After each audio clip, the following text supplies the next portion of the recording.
Jeremiah, the prophet who defied God's wrath. Imagine being called for a mission where, from the start, you know no one will want to hear what you have to say. That was exactly the case with Jeremiah. He wasn't the typical hero people expected. On the contrary, he was seen as the bearer of bad news. Now, here's the interesting part. Jeremiah was chosen to deliver a message that seemed to contradict what everyone believed.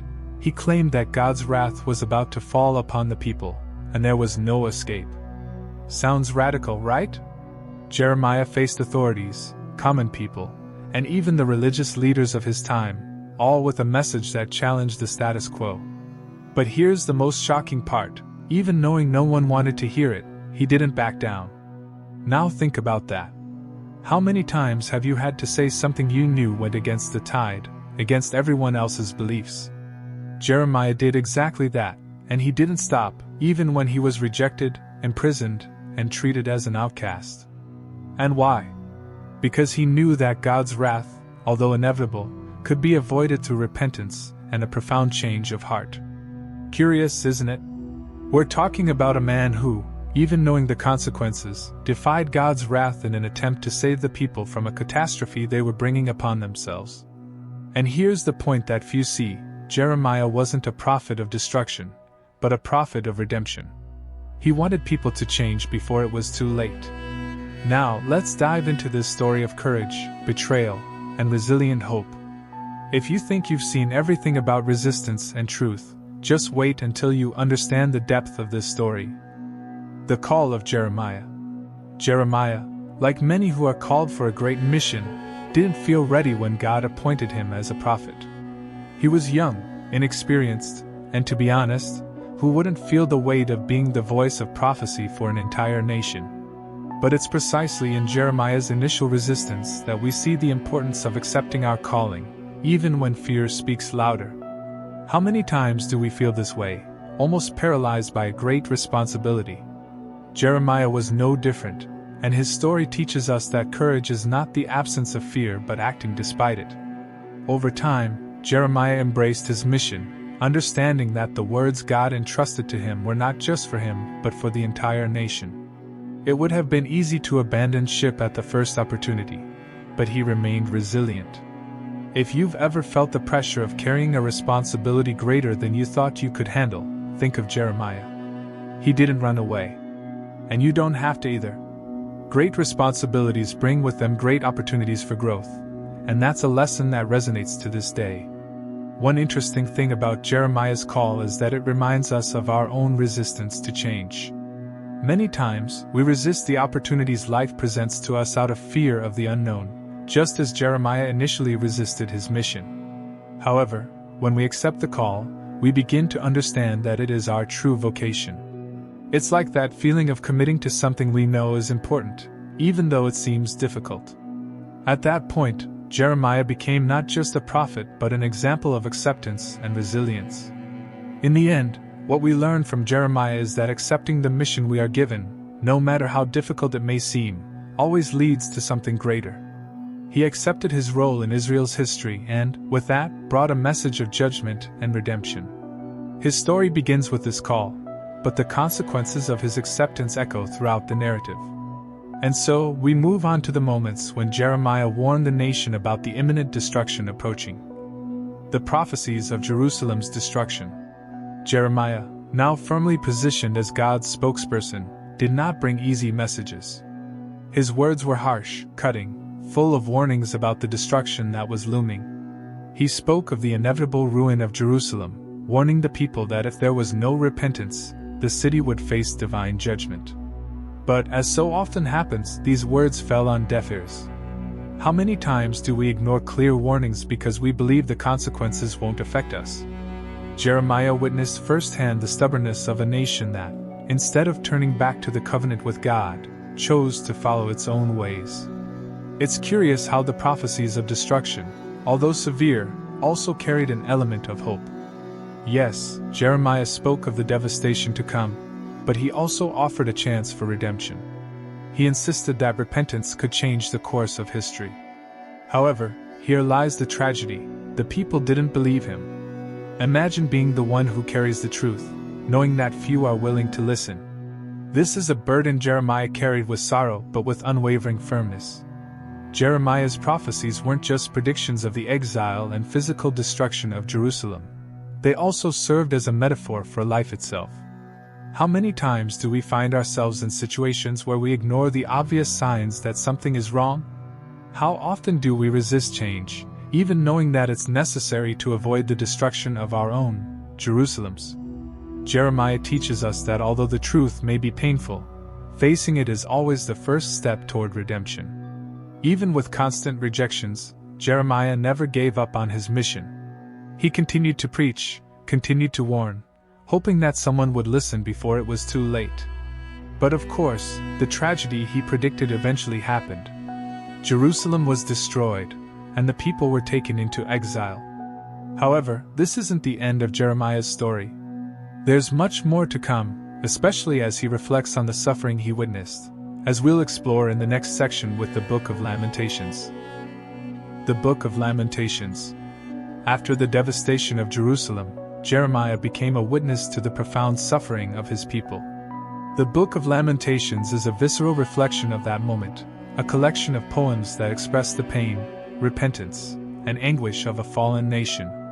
It's not an empty lament, but a meditation on the consequences of spiritual betrayal. For Jeremiah, the destruction of Jerusalem wasn't just physical, it was also emotional and spiritual.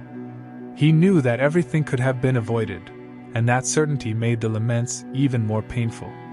Reading Lamentations is like opening the doors to Jeremiah's soul. There, he narrates the consequences of the exile, the pain of a people who are estranged from their promised land and from their covenant with God.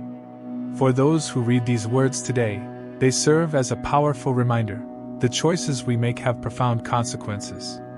Jeremiah exposes human fragility and invites us to reflect on our own moments of repentance and reflection, moments when we feel the weight of our mistakes. The Book of Lamentations isn't just a testimony to the suffering of the people, it's also a mirror for our own lives. We all go through periods of pain, moments when we feel like we've lost control, when everything is falling apart around us. What do we do in those moments? How do we react to the emotional or spiritual exile we often find ourselves in?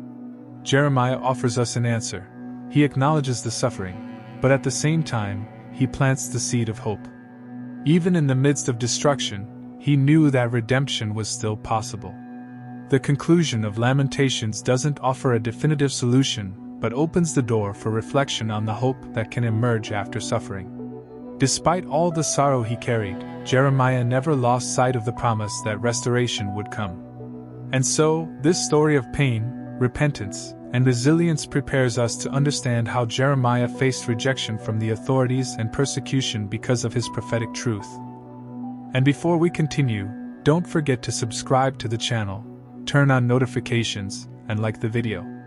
The imprisonment of Jeremiah. When Jeremiah began openly prophesying the destruction of Jerusalem, he not only faced resistance from the people but also the fury of the authorities.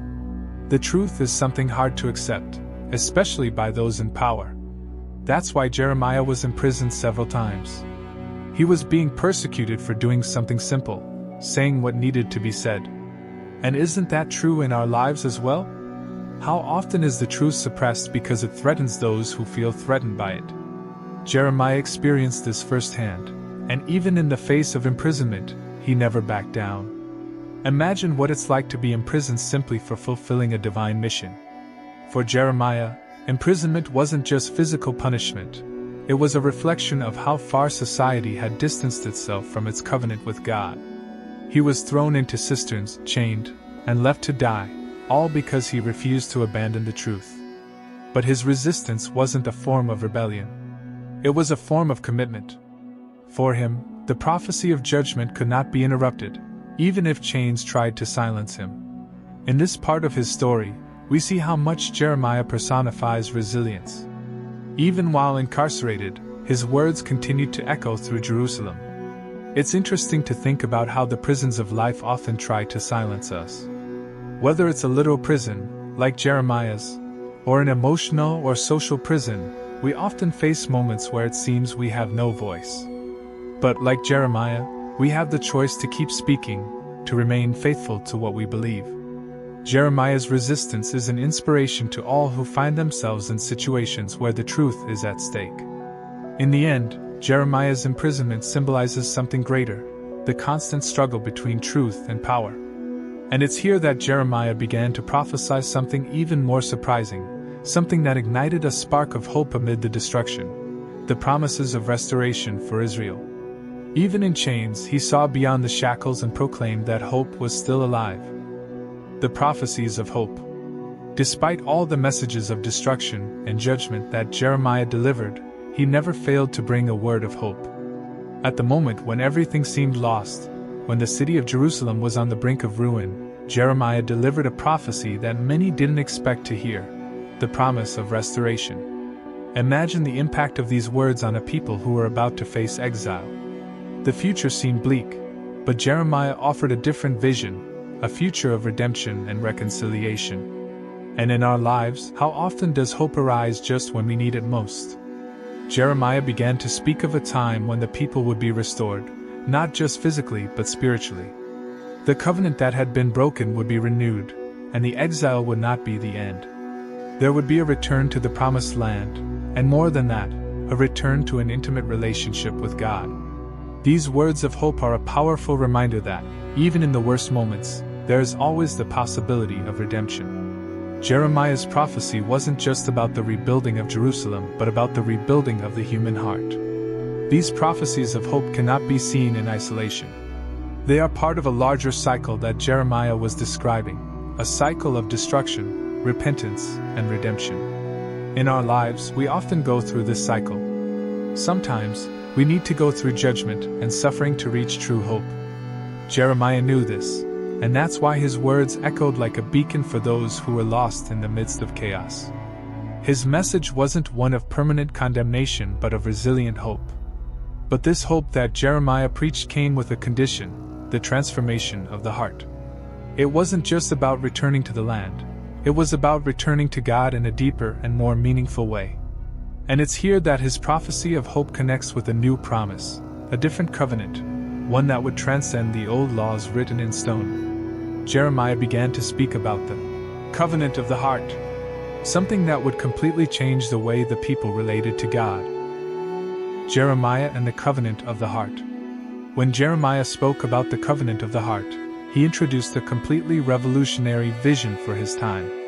It was no longer about a covenant based on laws written on stone tablets, like the old covenant made at Sinai. Jeremiah was talking about something much deeper, a personal and intimate covenant between God and each individual, written on the heart of each one. This idea of a new covenant showed that true transformation wouldn't come just from following external rules but from an internal and spiritual change. It's a lesson that resonates today. How often do we care more about appearances than true inner transformation? The covenant of the heart that Jeremiah announced was the key to a true reconciliation between the people and God. No longer would people need mediators to connect with the divine. Each person would have God's law written in their own heart, and this relationship would be direct, without barriers. Jeremiah saw the covenant as a spiritual rebirth for the nation of Israel, and we can think of it as a call for our own lives. True transformation begins from the inside out. When we understand this, we realize that the path to redemption is always open. The concept of this covenant shows us that God wasn't just interested in restoring the nation of Israel physically but also spiritually. He wanted a deeper, more genuine relationship with his people, something that wasn't superficial or merely ceremonial. Jeremiah reminds us that even in our moments of failure, there's always the opportunity to start over. And this new beginning isn't imposed from the outside, it springs from within, as a change in mindset and heart. It's like the moment in our lives when we decide that a profound change is necessary, not because of an external rule or expectation, but because we feel in our hearts that it's the right thing to do. This covenant wasn't just a promise for the people of Israel. It was a vision of hope and redemption for all of us. Jeremiah shows us that true repentance and transformation are internal processes that lead us to a deeper relationship with the divine. And so, as he continued with his prophecies, Jeremiah also faced the harsh reality of being a rejected prophet, a solitary figure in a world that often refused to listen. The life of a rejected prophet. Jeremiah, throughout his journey, bore the burden of being a rejected prophet. He not only faced resistance from leaders and authorities but also from the very people he was sent to. It would have been easy to give up, stop preaching, stop warning. But instead, Jeremiah persisted. He knew his mission was bigger than others' approval. This kind of rejection, by the way, is something many of us face when we try to do what's right, even when it's not the most popular path.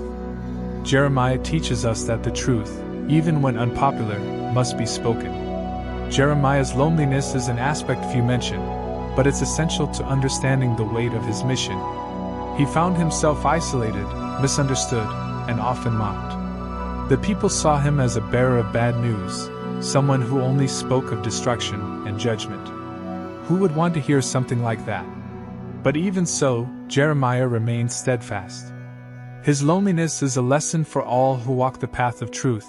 We won't always be understood, but that doesn't mean we're wrong. And this perseverance is something he held on to until the end.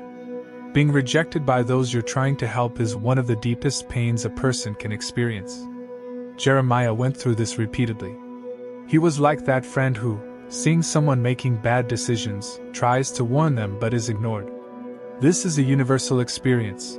We've all tried to warn someone about the dangers of a bad decision, only to be rejected or ignored. Jeremiah was that friend for an entire nation.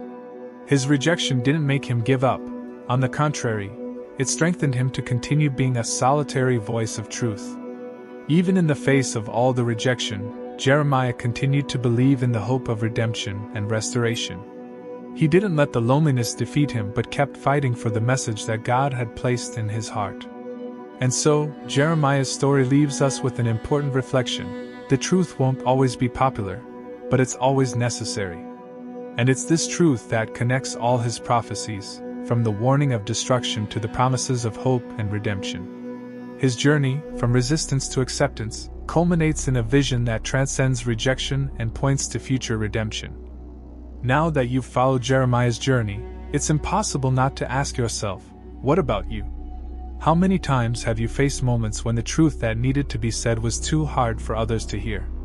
Jeremiah shows us that, even in the face of rejection, disdain, and loneliness, there's immense power in staying true to what we believe to be the truth. Perhaps what's missing in your life isn't more approval or recognition, but the courage to say what needs to be said, even if it means being misunderstood. The big question is, are you ready for that internal transformation?